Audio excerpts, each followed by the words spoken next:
कुणाल ने भी नहीं किया है। चलो ठीक है, फिर फोर्स्ड ऑसिलेशन अपन पढ़ लेते हैं। डैम्ड ऑसिलेशन, देखो इसमें डायरेक्ट कुछ नया बताने वाला तो है नहीं, जो है वो एक्सप्लेन कर देता हूँ। डैम्ड ऑसिलेशन का थ्योरेटिकल पार्ट मैंने कल एक्सप्लेन कर दिया था। अब अपन इसका कुछ मैथमेटिकल पार्ट देख लेते हैं। देखो सबसे पहले डैम्ड ऑसिलेशन में जो भी रेजिस्टिव फोर्स है, जैसे एयर रेजिस्टेंस हो गया, विस्कस फोर्स हो गया, उसकी वजह से जो फोर्स लगता है वो simple F equals to minus of 2VB, ये कांस्टेंट है, अपने को ध्यान रखना है। ये डायरेक्ट अपन ये लिखेंगे, एंड यहाँ पे B जो है वो कांस्टेंट है, ठीक है। And D for damping force कह सकते हो, यहाँ पे यदि अपन स्मॉल d लगाते हैं तो इसे अपन डैम्पिंग फोर्स कहेंगे। एंड डैम्पिंग फोर्स है तो सिंपल अपन नेट इक्वेशन लिखना चाहे तो देखो MA या फिर यूं लिखो, restoring force Fr equals to minus 2VV और माइनस kx, क्योंकि ये भी अपोजिट डायरेक्शन में लगेगा, जिधर वेलोसिटी जिधर डिस्प्लेसमेंट होगी उसके जस्ट अपोजिट, इसलिए यहाँ पे माइनस साइन आएगा। Fr को अपन क्या लिखेंगे, MA, तो माइनस 2VB माइनस kx, तो m और इसे अपन लिख सकते हैं d2x divide by dt square बराबर माइनस 2VB माइनस kx, ठीक है। अब इसी को अपन अरेंज करें तो m d2x divide by dt square plus 2VB plus kx बराबर 0।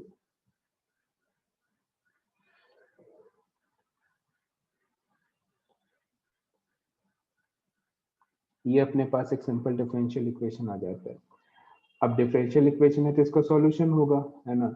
तो सॉल्यूशन कैसे होगा, तो इसका एक स्टैंडर्ड फॉर्म है, वो तुम्हें डायरेक्ट ध्यान रखना है, वो देख लो स्टैंडर्ड फॉर्म है क्या। d2x divide by dt square plus 2b dx by dt plus omega naught square equals to 0। ये सिंपल एक स्टैंडर्ड फॉर्म है। इसे यदि अपन कंपेयर करें तो इस इक्वेशन में मैं क्या करता हूँ, m को हटा देता हूँ, तो m किधर चला जाएगा, नीचे। तो m जब नीचे चला जाता है तो सिंपल अपन लिख सकते हैं कि जो k बाय m है वो किसके बराबर हो जाएगा, ये तो सिंपल अपना ओमेगा नॉट स्क्वायर के बराबर होगा। एंड इसका solution direct x equals to a naught e raise to power minus B t sine omega t plus 5। ये आया कैसे, ये सिंपल मैथ्स के इक्वेशन को सॉल्व करके आया, जो कि अपने सिलेबस में है नहीं, बट तुम्हें ये ध्यान रखना है। और ये x डिस्प्लेसमेंट एंड एम्पलीट्यूड के लिए अपन देखें तो A naught equals to E minus B T, ये वाला जो टर्म है ना इसको। तो ये दो इक्वेशन नोट करो, फिर इस पे बेस्ड कुछ क्वेश्चंस कराता हूँ, फिर तुम्हें आइडिया लगेगा।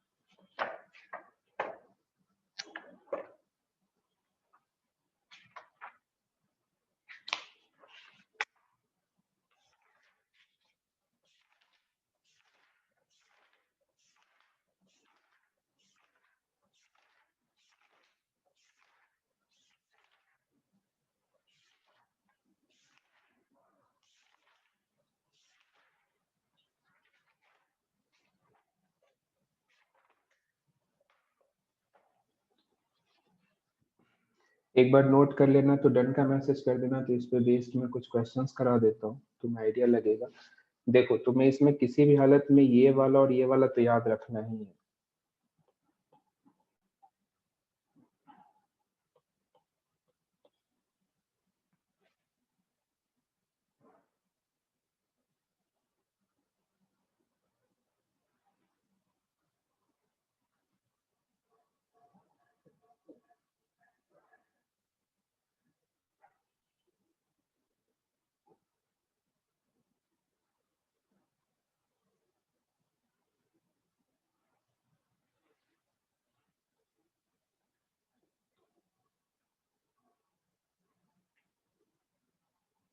एक क्वेश्चन लिखो, नोट कर लियो तो डन का मैसेज कर दो। क्वेश्चन लिखना, the amplitude of a damped oscillator, question लिखना, the amplitude of a damped oscillator becomes half in 1 minute।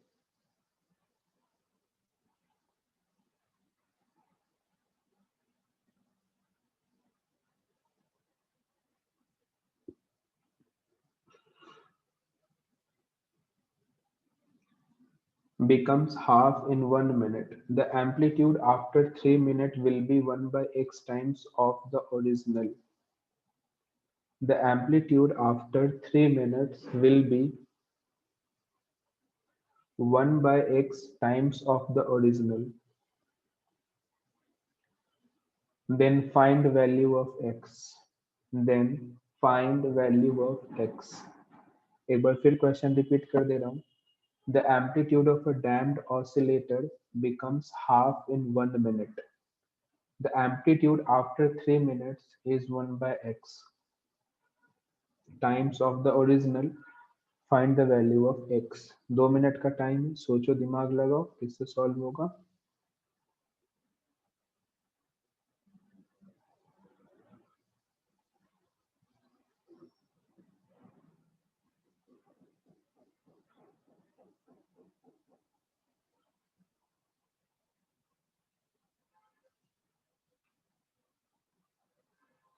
x की वैल्यू फाइंड आउट करनी है.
एट बिल्कुल सही आंसर है, बहुत बढ़िया.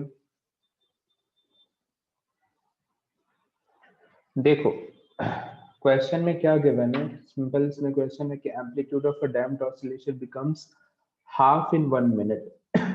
यानी कि जब time t equals to 1 minute है तो एम्पलीट्यूड किससे रिप्लेस हो गया, a0/2. सही है. तो यदि अपन फॉर्मूला लिखें a बराबर a0 e⁻⁻ तो यहाँ से आ जाएगा a0/2 equals to a0 e⁻⁻b तो ये आ जाएगा हाफ इक्वल्स टू e⁻⁻bt.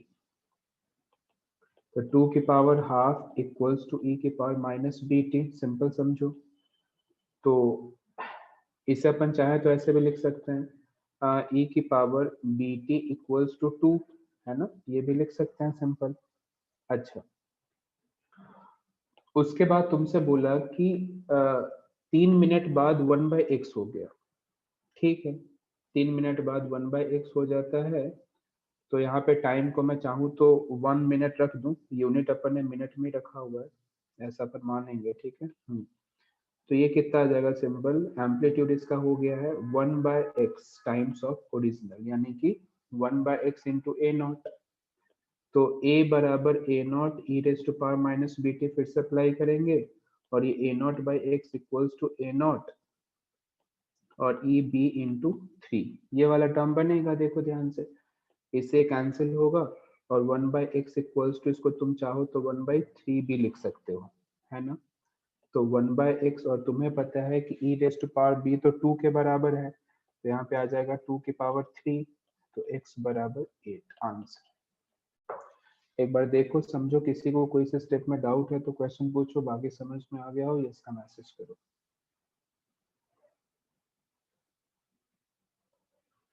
बस यहाँ पे 2 बार एम्पलीट्यूड का इक्वेशन लगा दिया, अपना काम हो गया।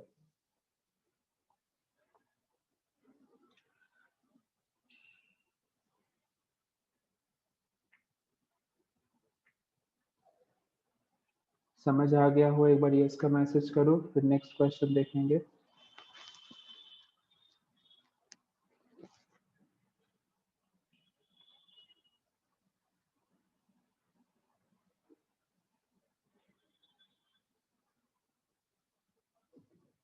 चलो नेक्स्ट क्वेश्चन लिखना। इस क्वेश्चन का आंसर सभी को बताना है। The amplitude of a SHM reduced to 1/3 in first 20 second. लिखना question.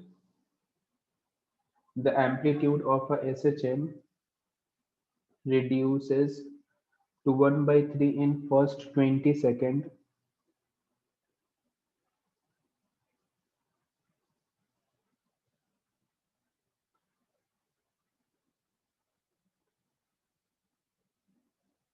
Then calculate amplitude. Then calculate amplitude after first 40 second. First 40 second मतलब इनिशियल से 40 सेकंड की बात कर रहे हैं। देन कैलकुलेट एम्पलीट्यूड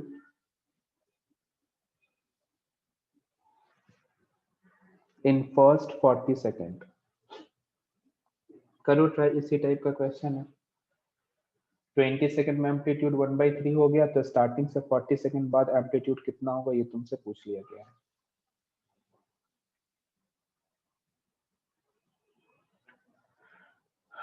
और compose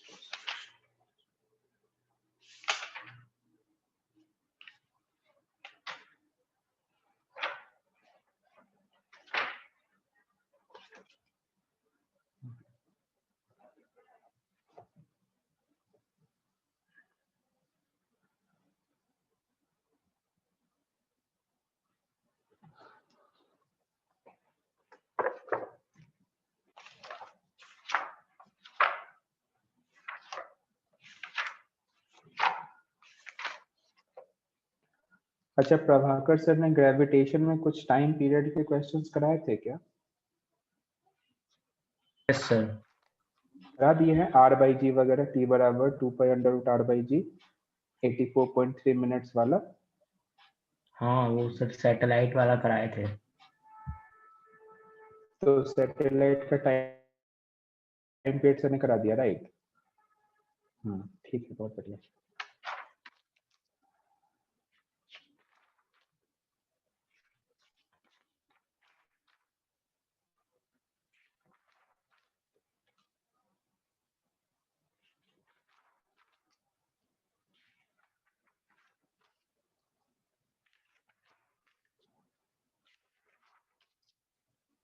one by nine answer बताया जा रहा है, करो सॉल्व सभी।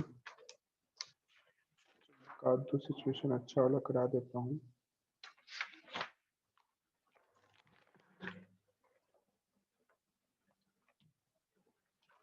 वन बाई नाइन आंसर आ रहा है क्या? देखो एक बार।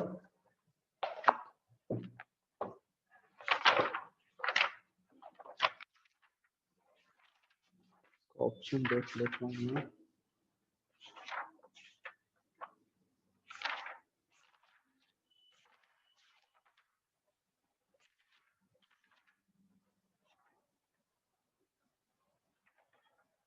सही आंसर है, 1/9 ही है। करो सॉल्व सभी जल्दी से।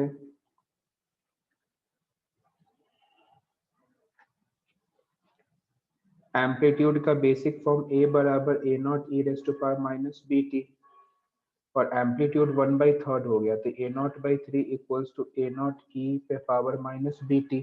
कितने सेकंड बाद? तो 20 सेकंड बाद। तो तुम चाहो तो यहाँ पे टाइम की जगह 20 रख सकते हो।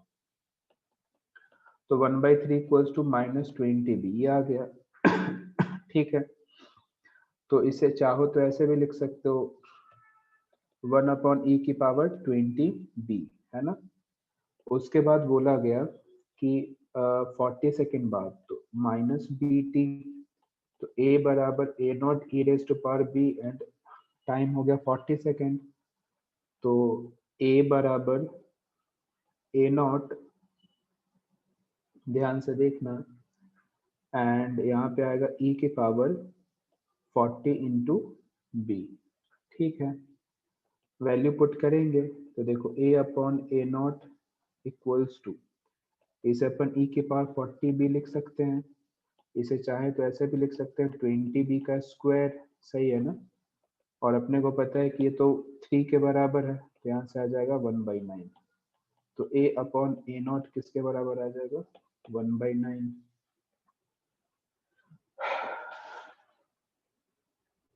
क्या समझ में आ गया क्या तुम्हें?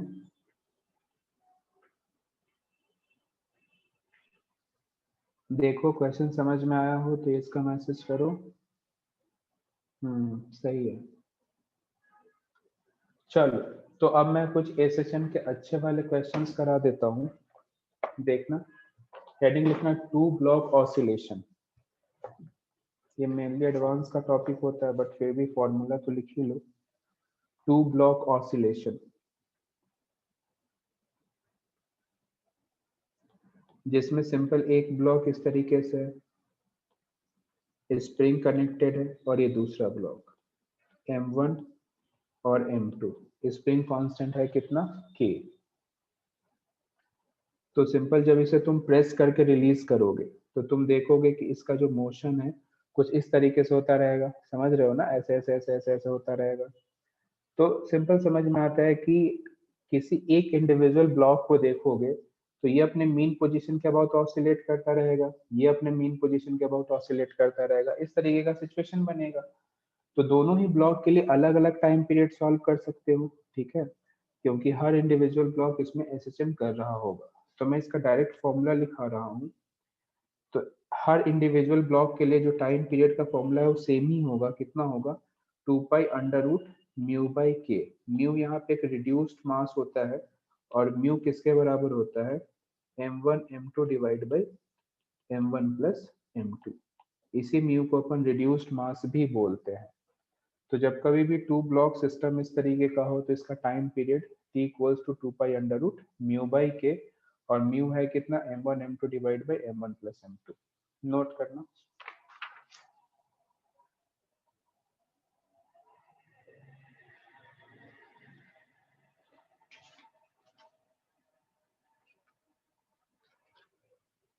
एसएचएम तो कंप्लीट हो गया, तो क्या मैं नया चैप्टर स्टार्ट कर दूं क्या, कि और कुछ क्वेश्चंस अच्छे कराऊं, जल्दी बताओ।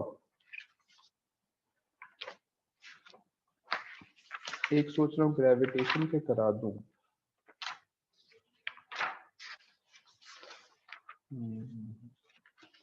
चलो ग्रेविटेशन वाला एक आध दो क्वेश्चन टनल वाला करा देता हूँ।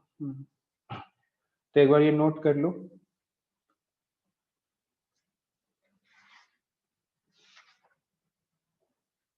सर इसी का एक क्वेश्चन करवा दीजिए ना। हाँ, इसी का क्वेश्चन से करा देता हूँ, ठीक है। चलो तो कुछ अच्छे अच्छे क्वेश्चंस कर लेते हैं फिर। हाँ देखना, इस पे एक स्टार मार्क देके पॉइंट लिखो, motion of a ball in a tunnel through the earth. Motion of a ball, motion of a ball in a tunnel through the earth. Different different cases लेंगे। पहले मैं एक सिंपल केस में तुम्हें explain कर रहा हूँ। सपोज करो अपने पास ये अर्थ है, ठीक है, एंड ये रहा अपने पास टनल, ये रहा अपने पास टनल, ठीक है। तो इस टनल में ये एक ऑब्जेक्ट है इस तरीके से। मानते हैं कि किसी टाइम पे ऑब्जेक्ट यहाँ पे पहुंचता है, मैं इसे सिंपली यहाँ से रिलीज कर रहा हूँ, इस वाले पॉइंट से, देख सकते हो तुम, ठीक है। तो इस वाले पॉइंट से रिलीज कर रहा हूँ।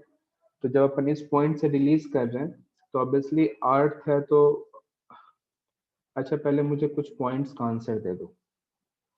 अर्थ के अंदर ग्रेविटेशनल फील्ड की वैल्यू क्या होती है, बताओ मुझे। अर्थ के अंदर सेंटर से कोई एक्स डिस्टेंस पे ग्रेविटेशनल फील्ड की वैल्यू बताओ। मैं लिख रहा हूँ, जी जल्दी इंटू बताओ। 1 माइनस डी बाई आर। एक बार फिर से बोलो। G into under bracket 1 minus X by are.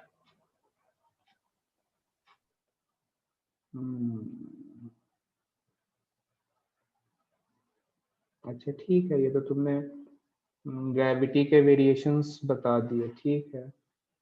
But मैं तुमसे जीएम, कैपिटल जीएम के टर्म्स में पूछना चाहता हूँ। ठीक है, इससे भी काम हो जाएगा, वैसे ये भी बता दोगे तो इससे भी तो अपन काम कर ही लेंगे, बस इसमें थोड़ा कैलकुलेशन करना होगा। देखो, जी को अपन सिंपल ग्रेविटेशनल फील्ड जानते हैं, ध्यान से देखना। और ये एक्स सिंपल ये डिस्टेंस है, राइट। एक्स ये डिस्टेंस है, तुम्हें पता भी है। तो इसे मैं सिंपल लिखूंगा G naught into R minus X upon R, ऐसे लिख सकता हूँ। इसी को मैं ओपन करके बता दे रहा हूँ। जी बेसिकली होता क्या है, G M upon r square, पता है तुम्हें। और देखो ये आर माइनस एक्स है, समझना ध्यान से, आर माइनस एक्स। और मैंने कहा है कि सेंटर से वाई डिस्टेंस अवे है, तो क्या मैं इसे वाई लिख सकता हूँ क्या, बोलो। तो ये फॉर्म किससे बन रिप्लेस होगा, G M by r cube into y. तो यदि मैं तुमसे कहूँ कि मुझे किसी भी एक्स डिस्टेंस पे ग्रेविटेशनल फील्ड बताओ, तो तुम यही बताओगे। तो ये जो एक्सप्रेशन मैं यहाँ तक लेके आया, ये तुम्हें समझ में आया क्या? ये भी सर ने कराया होगा, डायरेक्ट वाला फॉर्मेशन, यस है सर। ना। तो G M by r cube into y, अब तुमने ये बताया तो ठीक है, मैंने इससे यहाँ तक पहुंच गया, ठीक है। तो ये तुम्हें याद है, अब मैं इसका यूज करूंगा एसएचएम के टाइम पीरियड निकालने के लिए, देखना ध्यान से कैसे यूज करेंगे। तो सिंपल समझो कि कोई एक बॉल है जिसे मैंने ए पॉइंट से रिलीज किया है, ए पॉइंट तुम देख सकते हो, ए पॉइंट से रिलीज किया है। और किसी टाइम पे जब ये बी पे पहुंच जाता है ना, तो उस टाइम पे मैं इस पे रिस्टोरिंग फोर्स देखता हूँ, रिस्टोरिंग फोर्स। तो देखो सिंपल समझ में आता है कि जब ऑब्जेक्ट ए पे है, तो इस पे एक नेट ग्रेविटेशनल फोर्स किधर लगेगा, अंदर की तरफ लगेगा, सही है ना। नेट अंदर की तरफ फोर्स लगेगा और ये एक अंदर की तरफ जाता जाएगा, और जब ये सेंटर पे आ जाएगा तो इस पर नेट फोर्स जीरो होगा। पता है क्यों? क्योंकि नेट मतलब सेंटर पे ग्रेविटेशनल फील्ड जीरो। तो सेंटर पे ग्रेविटेशनल फील्ड जीरो का मतलब कि फोर्स जीरो। तो फोर्स जीरो यानी कि जो मीन पोजीशन है, ये इसका मीन पोजीशन, मतलब जो सेंटर ऑफ अर्थ है उसका मीन पोजीशन है। फिर जब ये इधर मूव करेगा तो इसके पास एक वेलोसिटी है, बट एक अपोजिट डायरेक्शन में फोर्स लगने लग जाएगा। तो फिर देखो डिस्प्लेसमेंट के जस्ट अपोजिट रिस्टोरिंग फोर्स है। तो ये जाते जाते जाते जाते फिर जब सी पॉइंट पे पहुंचेगा तो ये फिर रेस्ट पे आएगा। फिर जब रेस्ट पे आएगा तो फिर इस पे ग्रेविटेशनल फोर्स लगेगा, फिर ये सेंटर की तरफ आएगा। तो फिर ऐसे इसका मोशन होता रहेगा। क्या तुम इसका मोशन ऑब्जर्व कर पा रहे हो? तो ये इसका मैसेज करो, इसका मोशन ऑसिलेटरी है, एटलीस्ट इतना तो तुम समझ पा रहे हो कि एसएचएम है नहीं, वो तो अपन मैथमेटिकल सॉल्व करके बताएंगे। बट तुम्हें ये समझ में आ रहा है क्या कि इसका मोशन, पहले ये जो अर्थ है सपोज करो, ऐसे ऐसे ऐसे ऐसे ऐसे ऐसे ऐसे ऐसा ऐसा होता रहेगा। समझ पा रहे हो ना सभी कि इसका मोशन जो ऑसिलेटरी होगा, राइट। अब अपन ये चेक करेंगे कि ये एसएचएम है या नहीं। यदि एसएचएम है तो इसका टाइम पीरियड कितना है, वगैरह वगैरह। देखो ध्यान से, सिंपल मैं क्या करता हूँ कि y डिस्टेंस अवे जब ये है, तो मुझे समझ में आ रहा है कि इसका रीस्टोरिंग फोर्स जिधर डिस्प्लेसमेंट है उसके जस्ट अपोजिट है ना। यदि मैं डिस्प्लेसमेंट इधर मानता हूँ तो जो ये मेरा रिस्टोरिंग फोर्स है वो अंदर की तरफ है। तो एफ आर इक्वल्स टू मैं सिंपल लिखूंगा minus gravitational field G M upon r cube into y, और इनटू इस ऑब्जेक्ट का मास जो कि मैं स्मॉल एम मान रहा हूँ, राइट। तो ये मेरा रिस्टोरिंग फोर्स बन गया। एंड फोर्स को अपन क्या लिखेंगे, m इंटू ए, तो minus G M upon r cube into y, m से एम कैंसिल हो जाएगा, ठीक है, m से m कैंसिल होगा। तो acceleration equals to minus of G M upon r cube into y. ध्यान से देखना, अब यहाँ पे अपन देखें तो एक्सेलरेशन डायरेक्टली प्रोपोर्शनल किसके, माइनस वाई के। तो ओमेगा स्क्वायर किसके बराबर होगा, G M upon r cube के, राइट। तो G M upon r cube के बराबर है ओमेगा स्क्वायर। यहाँ से अपन टाइम पीरियड क्या लिखेंगे, 2 पाई अंडर रूट, डायरेक्ट लिख देता हूँ, 2 पाई अंडर रूट, यहाँ से आ जाएगा r cube upon G M. सही है क्या? तो ये मेरा टाइम पीरियड आ गया। तुम चाहो इसमें स्मॉल जी में कन्वर्ट करना, तो जी को तुम लिख सकते हो G M upon r square. तो इससे रिप्लेस करो और देखो क्या आता है, बताओ मुझे।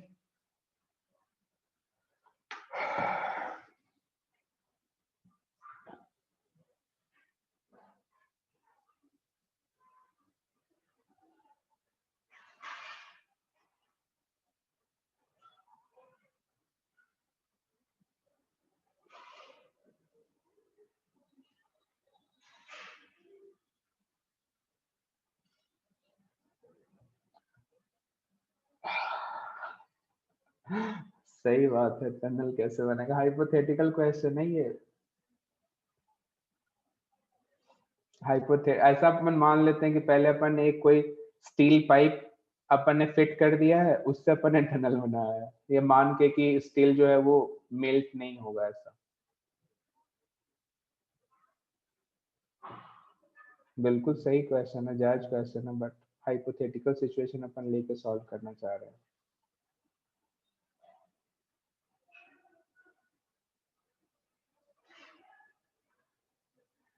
पढ़ाते क्यों हैं, बिल्कुल सही बात है।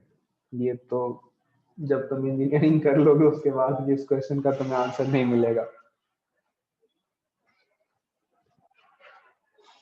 पूरे इंजीनियरिंग कर लोगे, इवन बहुत कुछ कर भी लोगे, उसके बाद भी पता लगेगा कि आखिर ये पढ़ाते क्यों हैं, उस टाइम भी इसका आंसर नहीं मिलेगा। फिर अभी तो फिलहाल अपन बहुत नीचे ही है।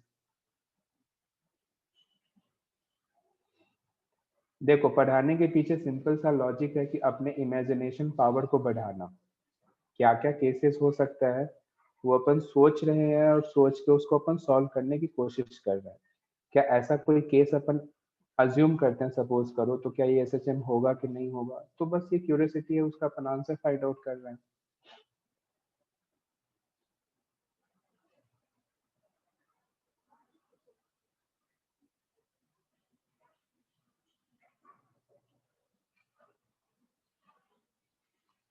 चलो एक बार ये देख लो, नोट कर लिए हो तो बताओ, फिर आगे बढ़ेंगे, इसके अपन 2-3 केसेस और करेंगे। Yes sir. हाँ, तो जब इसे स्मॉल जी से रिप्लेस करे होगे तो 2 पाई इक्वल्स टू ये वाला फॉर्म आया होगा r बाई जी, जिसका अपन वैल्यू याद रखते हैं 84.3 मिनट होता है, जिसे अपन 1.5 घंटे से भी याद रखते हैं ना, 1.15 मतलब 1.5 आवर से भी अपन याद रखते हैं। तो ये t equals to 2 pi under root r, r है क्या, radius of earth, and g है क्या, एक्सेलरेशन ड्यू टू ग्रेविटी। तो इसको अपन सॉल्व करते हैं तो इसका अप्रोक्सीमेट वैल्यू आता है 84.3 मिनट। ये अपने को ध्यान रखना है, इसे अपन 1.5 घंटे से भी याद रखते हैं।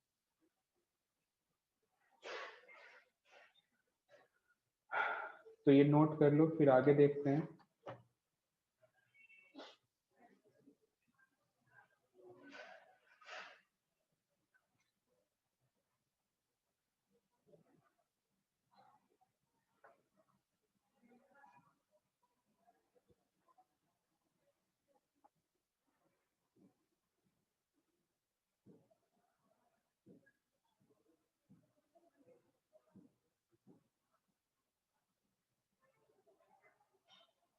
देख, सेकेंड केस तुम्हें इस तरीके का दिया गया है, ये अर्थ है, एंड इस बार जो टनल है ना, ये कुछ परपेंडिकुलर डिस्टेंस अवे इस तरीके से है, ऐसे, ये रहा टनल, ठीक है। एंड सेम एक ऑब्जेक्ट को रिलीज किया जाता है, तो कहीं यहाँ पे आ जाता है और यहाँ पे मास इसका m, तो इसका टाइम पीरियड कैलकुलेट करना है। करो ट्राई, सोचो क्या होगा। इसके लिए अपने को टाइम पीरियड कैलकुलेट करना है, सोच के बताओ क्या होगा।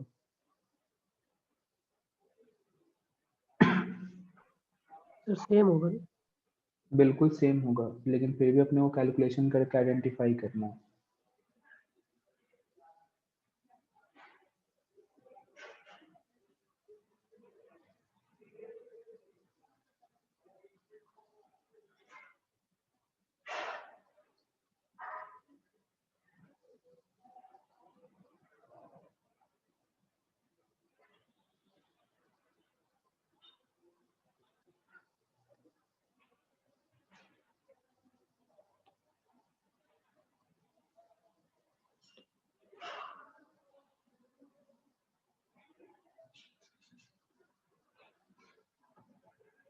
एक बार इसको अपन मैथमेटिक्स से सॉल्व करके देखेंगे क्या आता है।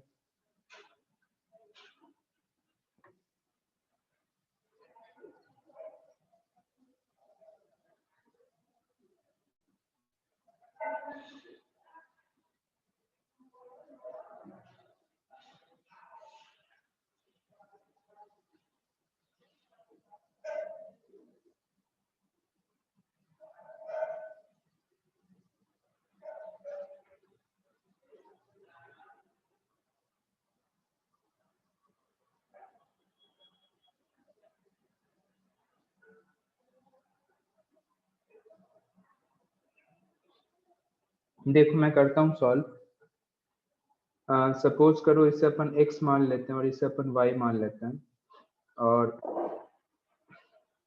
इधर ये एंगल अपन थीटा मानते हैं, तो ये हो जाएगा 90 माइनस थीटा।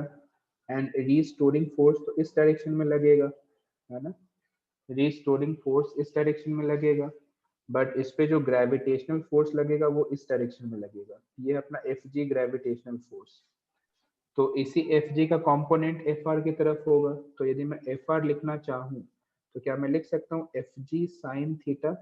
देखो ध्यान से, एफ जी अपन ग्रेविटेशन के लिए मान रहे हैं, एंड तुम्हें पता है कि अपन ने डिस्प्लेसमेंट इस तरफ लिया सेंटर से एक्स इधर, और रीस्टोरिंग फोर्स अंदर की तरफ है, तो एफ आर इक्वल्स टू अपन सिंपल लिख सकते हैं minus of G M upon r cube. ध्यान से देखना, G M upon r cube, और सेंटर से ये डिस्टेंस है कितना वाई, है ना, तो ये फोर्स आ गया, और यहाँ पे आ जाएगा सिंपल साइन थीटा। ध्यान से देखना, F r equals to minus G M upon r cube into y, और साइन थीटा क्या होगा, परपेंडिकुलर अपॉन हाइपोटेनियस, तो परपेंडिकुलर यहाँ पे x अपॉन y, तो y से y कैंसिल होगा, एंड यहाँ पे एक m भी आएगा। हाँ, तो एफ आर को m इंटू ए लिखोगे minus G M upon r cube into m into x, तो देखो m से m कैंसिल, और a बराबर minus G M by r cube into x, ये वाला टर्म आ जाएगा। और ये देख के तुम्हें लग भी रहा होगा कि इसका कैलकुलेशन पहले जैसा ही है।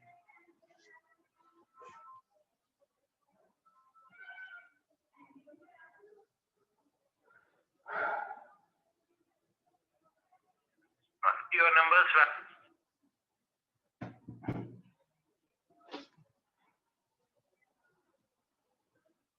क्या तुम्हें समझ आया क्या? Yes sir. हम्म,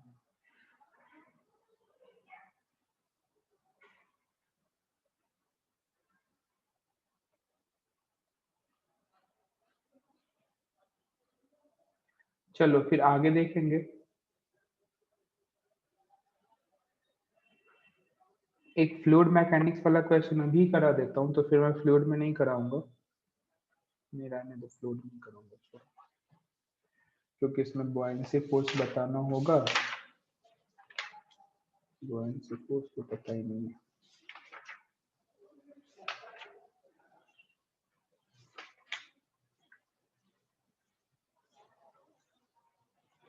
चलो एक बार ये नोट कर लो, फिर अपन नेक्स्ट क्वेश्चन देखते हैं।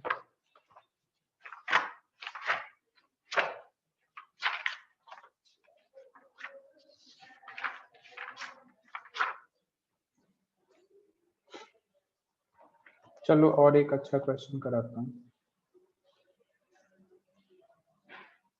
देखो ध्यान से देखना, सीखना, मीन पोजीशन है ये, एंड अपने पास P एंड Q दो SHMs है, मतलब दो पार्टिकल्स हैं जो SHM है, P एंड Q। P इस तरफ मूविंग है, Q इस तरफ मूविंग है, देख पा रहे होगे, एम्पलीट्यूड A सब कुछ सेम है, और ये अभी √3 a/2 के डिस्टेंस पे है, √3 a/2 के डिस्टेंस पे है, और Q मीन पोजीशन पे, जैसा कि देख रहे हो। तुमसे क्वेश्चन पूछा गया, find out the time when they, मतलब P and Q meet first time, पहली बार कब मिलेंगे, ये तुमसे पूछा गया है। सोचो, दिमाग लगाओ, कैसे सॉल्व करोगे, कुछ आइडिया बताओ। P एंड Q कब मिलेंगे पहली बार?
आया क्या आंसर? कुछ आइडिया लग रहा है कैसे सॉल्व करना है?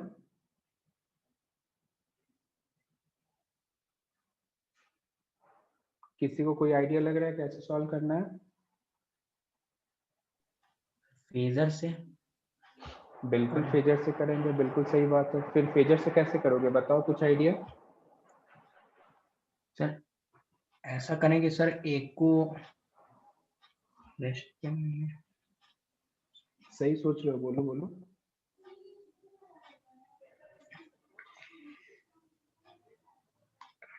देखो चलो सर एटलीस्ट इतना तो हाँ बोलो। हाँ सर इसमें पहले उसका एंगल निकालेंगे और फिर उससे टाइम निकालेंगे t1 और फिर इसको भी सर ऐसा समझेंगे थीटा इसने रिजॉल्व किया t1 टाइम में, दोनों को इक्वेट करके थीटा निकाल लेंगे, फिर उसके बाद सर करें। ओके चलो देखते हैं। बिल्कुल इतना तो सही समझे कि फेजर से ये बहुत आसान हो जाएगा। वैसे नॉर्मल से भी कर सकते हैं बट फेजर ज्यादा सही है। देखो ये अपना फेजर डायग्राम है। अब मैं तब सबसे पहले तो ये करूंगा कि P और Q को लोकेट करूंगा। तो P और Q देखो, Q पॉइंट तो यहाँ पे होगा, इसमें किसी को डाउट नहीं होगा। Q बॉटम पे होगा, राइट, क्योंकि मुझे दिख रहा है वेलोसिटी इस तरफ है, तो इसका सिंपल सा मतलब है Q किधर है, नीचे। सही है। अब यदि मैं P पॉइंट की बात करता हूँ तो P पॉइंट के पास वेलोसिटी पॉजिटिव है, यानी कि कुछ इस क्वाड्रेंट में होगा। एंड ये रहा अपने पास P। तो ये एंगल यदि मैं तुमसे कहूँ तो ये 30 डिग्री होगा। सही है ना? एंड तुम देखो P एंड Q के बीच टोटल एंगल यदि मैं तुमसे पूछता हूँ तो तुम कितना बताओगे टोटल एंगल? 120 डिग्री बताओगे, है ना? P एंड Q के बीच यदि मैं टोटल Yes. एंगल देखूं तो ये कितना है? 120। अब मुझे इतना पता है कि इनके बीच जो 120 डिग्री का जो गैप है ये तो हमेशा ही मेंटेन रहेगा, इसमें कोई शक वाली मतलब। देखो इसका सिंपल है कि इसका भी जो एंगुलर वेलोसिटी है, सर्कुलर मोशन में इसलिए मैं एंगुलर वेलोसिटी वर्ड यूज कर रहा हूँ, और इसका भी एंगुलर वेलोसिटी है, दोनों तो सेम है, तो ओमेगा रिलेटिव 0 है। तो जितना Q मूव करेगा, जितना एंगल Q रोटेट करेगा, उतना ही एंगल P भी रोटेट करेगा। तो P एंड Q के बीच एंगल जो 120 डिग्री है ये हमेशा ही मेंटेन होगा। समझ पा रहे होगे? जब P एंड Q के बीच एंगल ये हमेशा मेंटेन है तो इससे फायदा क्या होगा, ध्यान से देखना। तो मैं एक ऐसा सीन लेता हूं कि सपोज करो दोनों कुछ ऐसे वाले पोजीशन पे आ जाए, इस तरीके के पोजीशन पे आ जाते हैं कभी, एंड सिंपल इनका जो प्रोजेक्शन है और इसका जो प्रोजेक्शन है दोनों ही सेम पॉइंट पे कोइंसाइड करते हैं, तो मैं कह सकता हूं कि वो पर्टिकुलर मोमेंट ही है जब ये दोनों मिल रहे होंगे। सोच के देखो, ऐसा पॉसिबिलिटी तो है। तो मैं क्या करूंगा कि P एंड Q के बीच 120 डिग्री है, तो Q भी रोटेट होगा, P भी रोटेट होगा, और एक ऐसा मोमेंट पॉसिबल है जब Q यहाँ पे पहुंच जाए और P यहाँ पे पहुंच जाए, और इन दोनों के बीच कितना एंगल है, 120 डिग्री, और ये ऊपर 60 और नीचे 60 का कुछ कॉम्बिनेशन बनेगा, और इसका प्रोजेक्शन और इसका प्रोजेक्शन दोनों सेम पॉइंट पे कोइंसाइड कर रहे होंगे, और उस पॉइंट पे दोनों मिलेगा। बोलो ये तुम्हें कॉन्सेप्ट समझ में आया कि नहीं? Yes sir. है ना? क्योंकि दोनों का जब प्रोजेक्शन जब सेम हो जाएगा तभी तो अपन कहेंगे ना मिलेगा, क्योंकि एक्स तो सेम होना ही चाहिए मिलने के लिए। तो एक्स सेम होने का मतलब प्रोजेक्शन सेम होना चाहिए। तो प्रोजेक्शन सेम होने के लिए ये एंगल ऊपर 60, ये नीचे 60, और टोटल एंगल 120। और मुझे पता है P एंड Q के बीच जो एंगल है 120 हमेशा मेंटेन होगा, तो इसमें किसी को कोई डाउट नहीं होना चाहिए। तो अब जैसे ये इतना अपने को समझ में आता है तो मैं हर इंडिविजुअल P और Q, तुम चाहो तो किसी एक पे फोकस कर सकते हो। पहले Q यहाँ पे था, Q अब यहाँ पे आ गया, तो मैं ये जानना चाहूंगा कि इस Q को यहाँ से यहाँ तक आने में टाइम कितना लगा, या फिर यूं कहो पहले P यहाँ पे था फिर बाद में P यहाँ पे आ गया, इस P को यहाँ से यहाँ तक आने में टाइम कितना लगा। तो दोनों ही टाइम बराबर होंगे। पहली बार किसी एक टाइम को सॉल्व कर लो वो अपना आंसर हो जाएगा। जैसे मैं तुम्हें कहूँ कि मैं Q पे फोकस करूँ, Q के लिए फोकस करूँ, तो Q इधर 60 इधर 90, यानी Q ने टोटल 150 डिग्री एंगल रोटेट किया है। देखो यदि मैं तुमसे कहूँ कि Q ने कितना एंगल रोटेट करा, तो 90 प्लस 60 150 डिग्री रोटेट किया। तो 150 डिग्री रोटेट किया तो theta equals to omega t, and 150 को अपन 3 पाई बाई 5 लिख सकते हैं, नहीं उल्टा लिख दिया, 5 पाई बाई 6 लिख सकते हैं, एंड ओमेगा को 2 पाई बाई टी, एंड यहाँ पे टी। सही है। तो पाई से पाई कैंसिल और टी बराबर आ जाएगा 5 पाई बाई 12। क्या कुछ समझ में आया? तुम चाहो तो P के लिए भी सॉल्व कर सकते हो। देखो मैं P के लिए भी बताता हूँ। ये एंगल 60 है तो ये कितना होगा 30, और P यहाँ पे है, ध्यान से देखना। तो ये भी 30, तो ये 90, तो 90 प्लस 30 प्लस 30 कितना हुआ 150 हुआ कि नहीं? तो इसके लिए भी एंगल रोटेशन सेम ही रहने वाला है। तो तुम चाहो तो P के लिए या Q के लिए किसी को भी मान के हुए सॉल्व कर सकते हो। पहले बताओ ये क्वेश्चन तुम्हें समझ में आया हो तो यस का मैसेज करो, नहीं समझ में आया हो नो का मैसेज करो, कोई दिक्कत वाली बात नहीं, मैं फिर से एक्सप्लेन कर दूंगा।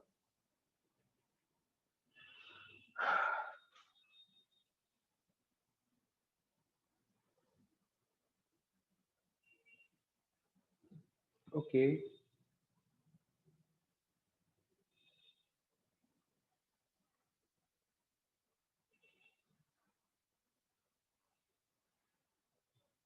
अब मैं बता दूं, ये भी काफी इंपॉर्टेंट क्वेश्चंस होते हैं, क्योंकि देखो इसमें कुछ खास कैलकुलेशन है नहीं, और ये भी क्वेश्चन बहुत बारी पूछे गए हैं, ठीक है। तो एक बार नोट करो अच्छे से, फिर अपन इस पे 2-3 क्वेश्चन प्रैक्टिस करेंगे। एंड फेजर डायग्राम से करना बहुत आसान होता है।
नोट कर लिए हो तो एक बार डन का मैसेज कर दो, फिर आगे बढ़ेंगे।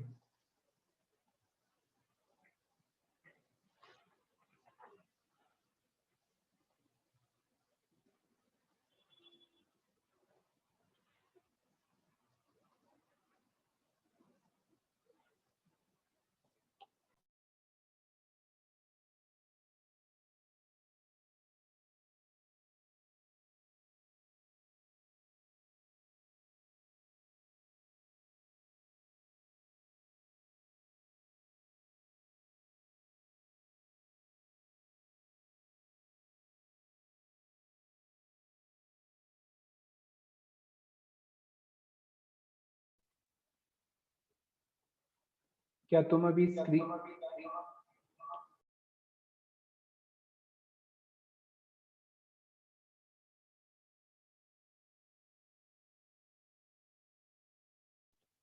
क्या तुम अभी स्क्रीन पे बोर्ड और फोटो एक साथ नहीं देख रहे हो क्या? Yes sir. देख रहे हो कि नहीं देख रहे हो? नहीं देख रहे। कब से नहीं देख रहे हो? मतलब स्टार्टिंग से ही नहीं देख रहे हो क्या? Yes sir. अरे यार मैं फालतू में इतना सज के बैठा हुआ हूँ, तुम बोलते। नहीं सर दिख रहे हैं आप। सर दिख रहे हैं। दिख रहा है क्या? हाँ सर। ये कैसे हो रहा है? नो सर, नो सर नहीं दिख रहे। सर दिख रहे हैं। नहीं दिखा सर। सर दिख रहे हैं। अच्छा पीसी पर दिख रहा है, ओके। तो मैं तुम्हारे लिए कुछ और ऑप्शन करता हूँ, फिर मुझे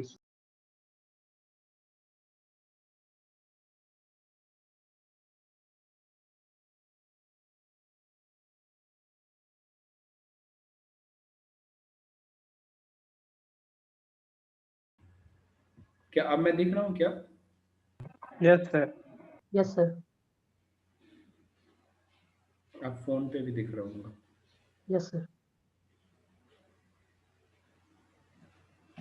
तो ये क्वेश्चन हो गया हो तो बताओ, फिर आगे बढ़ते हैं। यस सर हो गया। चलो नेक्स्ट क्वेश्चन देखते हैं।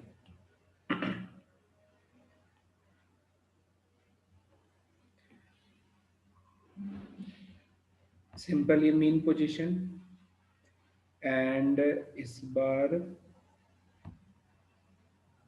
ये इस तरफ मूव कर रहा है और ये इधर मूव कर रहा है। इधर ये डिस्टेंस a/2 गिवन है एंड इधर ये डिस्टेंस है √3a/2। ठीक है, p और q सेम क्वेश्चन है, पहली बार कब मिलेंगे। करो सॉल्व।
इसका आंसर सही बताना।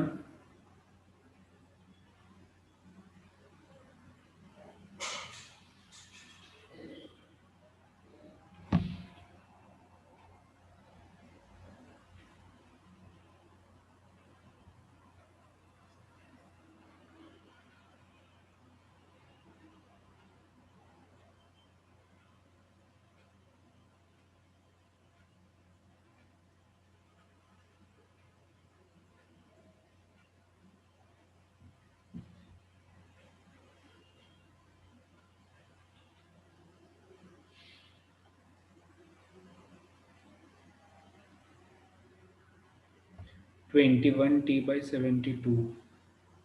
ओके,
अलग अलग आंसर बता रहे हो। 7/24, 21/72, डिफरेंट डिफरेंट आंसर्स आ रहे हैं।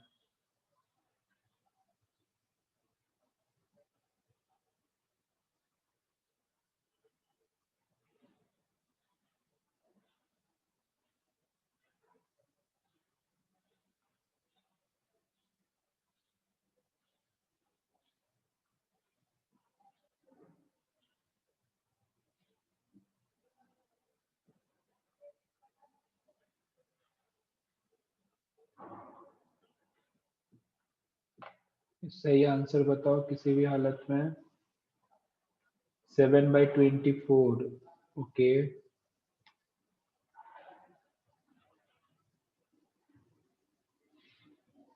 अच्छा 21/7/24 ही होगा। ओके ओके, सॉरी सॉरी, 21/72 7/24 सही बात।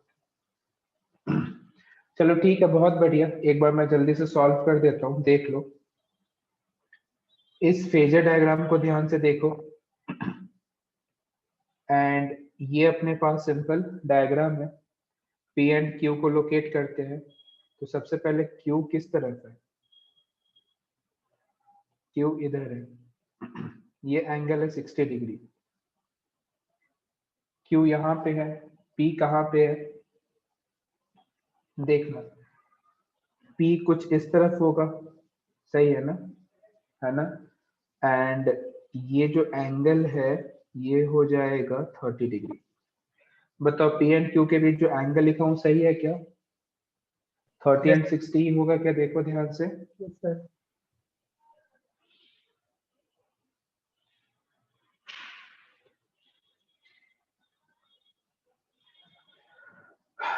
देखो, अब जैसे ही मुझे ये एंगल पता लग गया फिर तो आसान हो गया। इन दो, ये एंगल हो जाएगा 60 डिग्री, ये 30, यानी कि दोनों के बीच 90 डिग्री का एंगल है। और 90 डिग्री का पॉसिबिलिटी कब बनेगा ये अपने को चेक करना होगा। तो ध्यान से देखो, तो 90 डिग्री का जो पॉसिबिलिटी बनेगा वो कब बनेगा?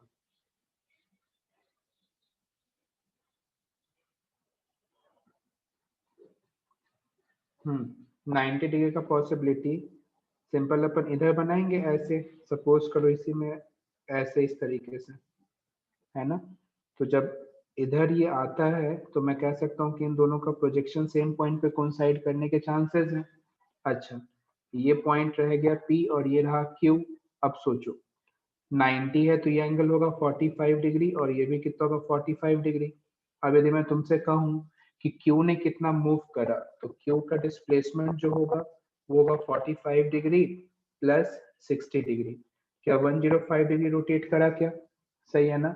तो 105 Yes, यानी कि sir. Theta Yes, equals sir. To omega t. And यहाँ से अपन सिंपल लिख सकते हैं थीटा की जगह 105 into 2π/180 equals to 2π/t into T. इससे ये कैंसिल होगा और टाइम यहाँ से आ जाएगा 105 डिवाइड बाई 180 टी। कहीं कोई मिस्टेक तो नहीं कर रहा हूँ ना? देखो, सर 2 पाई नहीं पाया आएगा वहाँ, π/180। अरे क्या कर, तो यहाँ पे 2 रह जाएगा, सही है, एंड इंटू 2 यहाँ पे आ जाएगा। ठीक है, तो इसी को सॉल्व करना है। 105 डिवाइड बाई 216। अब इसको कर लो सॉल्व। तो ये 7/24 ही आता है क्या सॉल्व करने के बाद? Yes, sir. सर 180 है। क्या कर रहा हूँ यार मैं।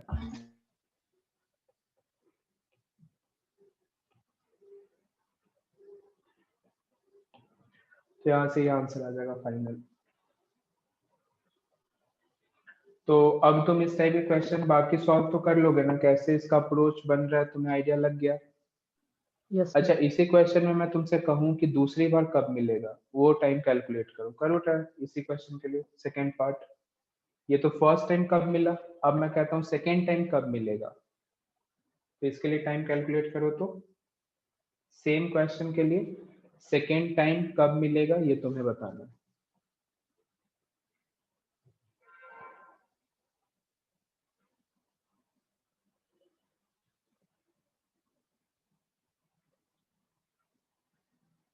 इनिशियल से ही टाइम बताओगे, कैपिटल टी के टर्म्स में टाइम बताओगे, इनिशियल से बताओगे?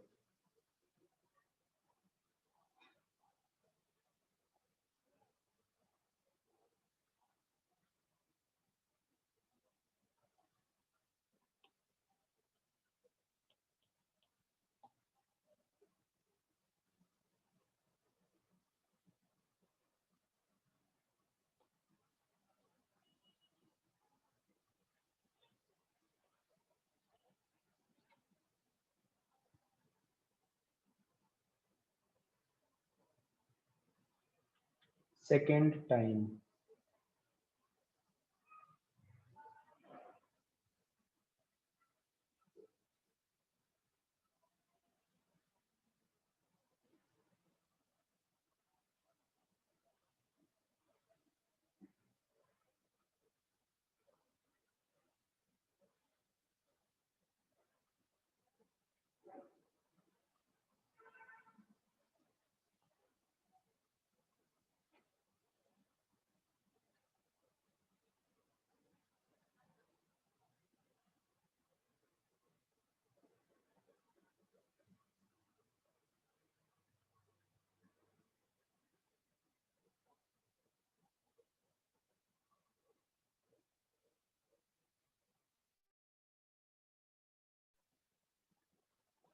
Thirteen T by 24।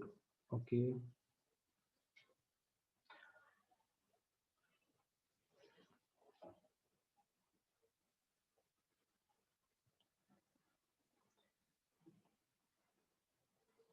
Saumya, Nandini और प्रियंका, इन तीनों से मुझे एक भी क्वेश्चन का आज आंसर नहीं मिला।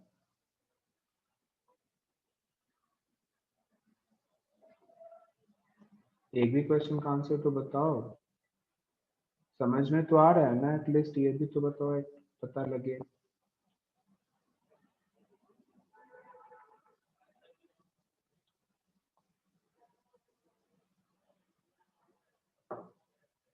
Nineteen by 24। चलो करते हैं सॉल्व। देखो ध्यान से देखना, इसी में मैं सॉल्व कर रहा हूँ। अब इतना तो मुझे समझ में आ गया कि फर्स्ट टाइम, देखो फर्स्ट टाइम किधर मिलेगा, फर्स्ट टाइम इधर मिलेगा, सेकेंड टाइम किधर मिलेगा, इधर मिलेगा। तो अब ये मुझे इस तरफ सॉल्व करना होगा, सिंपल समझ में आता है। कैसे करेंगे देखना ध्यान से।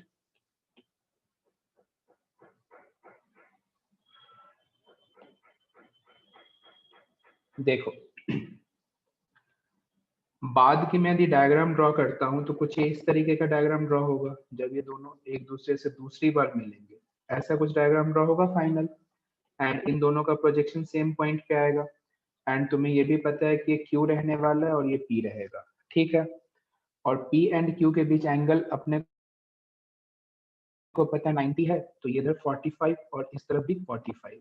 अब चाहो तो P या Q दोनों में से किसी के लिए एंगल रोटेशन चेक कर लो, तो मैं Q के लिए रोटेशन चेक करता हूँ। ये Q ये वाला, ये P पहले वाला, ठीक है, इसको हटा देता हूँ कंफ्यूजन ना हो। तो Q पहले यहाँ पे था, अब यहाँ पे पहुंच गया, तो इसने ये 60 डिग्री एंगल ट्रेवल करा, ये 90 करा, ये 90 करा और इधर 45। तो 60 प्लस 90 प्लस 90 प्लस 45, ये इसका टोटल एंगल ऑफ रोटेशन है। ध्यान से देखो, 60 प्लस 90 प्लस 90 प्लस 45, तो यहाँ से कितना आएगा, क्या 285 डिग्री आएगा क्या? देखो तो 285 डिग्री एंगल ऑफ रोटेशन है Q के लिए। पहले ये 285 डिग्री तुम्हें समझ में आया हो तो ये इसका मैसेज करो।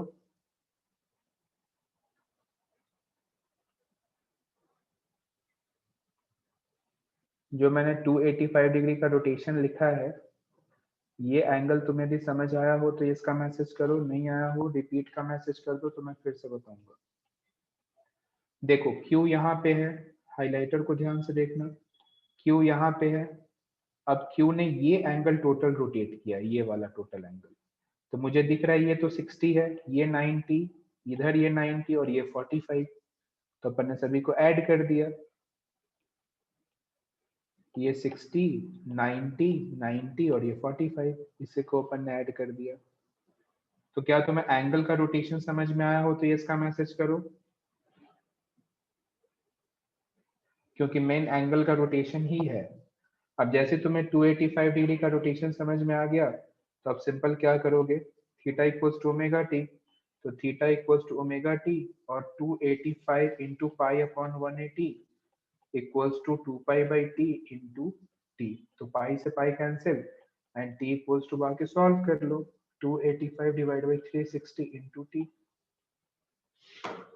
इसको सॉल्व करके देखो कितना आता है, 13t/12 भी आता है क्या, या 19t/12 आता है, कितना आता है देखो। 19 sir, 19t/24। Okay 19t/24। Sir इसको डायरेक्ट भी तो कर सकते थे ना कैसे? सर, वो हमें इतना तो पता था कि 7t/24 उतना उस तरफ का आएगा, फिर उसने हाँ, 180 उसके रोटेट बाद किया, t हाफ जोड़ ठीक देते है, उसमें। कर सकते थे, बिल्कुल कर सकते थे, लेकिन यही क्वेश्चन को अपने को स्टार्टिंग से लिखा होता, मतलब यही क्वेश्चन होता कि find the time when P and Q meet in second time, तो डेफिनेटली अपने को स्टार्टिंग में तो नहीं आइडिया था, प्रॉपर करता। तो इसमें अपन चाहे तो सीरीज भी बना सकते हैं, मतलब तुम एक पैटर्न देखोगे कि कौन से पैटर्न पे आ रहा है, तो खैर ये एडवांस का क्वेश्चन हो जाएगा, बट फिर भी तुम्हें आइडिया तो लग गया होगा, first time, second time, third time, कोई भी टाइम पे पूछा जाएगा तो उसका एक पैटर्न बना के अपन टाइम डायरेक्ट सॉल्व कर सकते हैं। तो ये था फेजर डायग्राम से पी एंड क्यू दो टाइप के एसएचएम का कॉम्बिनेशन पे क्वेश्चन। तो अब एसएचएम के बाकी एक्सरसाइजेस भी कंप्लीट कर लेना, नेक्स्ट क्लास में मैं जीपीएम यानी कि general properties of matter start करूंगा।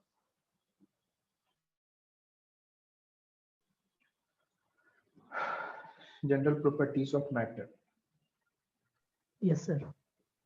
पीछे के टॉपिक का रिवीजन करते रहना, मैं बार बार बोल रहा हूँ, यस सर। मतलब ऐसा समझो कि नेक्स्ट वीक तो खैर मैं, हाँ नेक्स्ट वीक और उसके अगले वीक में जीपीएम भी कंप्लीट हो जाएगा, और उसके बाद फिर 12th के लेक्चर्स लगना स्टार्ट हो जाएंगे, फिर 11th जैसा भी 12th लग रहा है ना एक एक लेक्चर, वैसे फिर 11th लगेगा।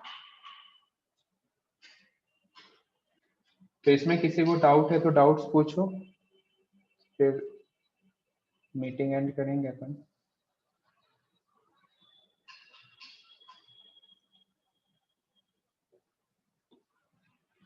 ठीक है, फिर आज इतनी ही पेंट करते हैं, बाकी देखते हैं नेक्स्ट क्लास में। Okay bye, thank you sir. Welcome.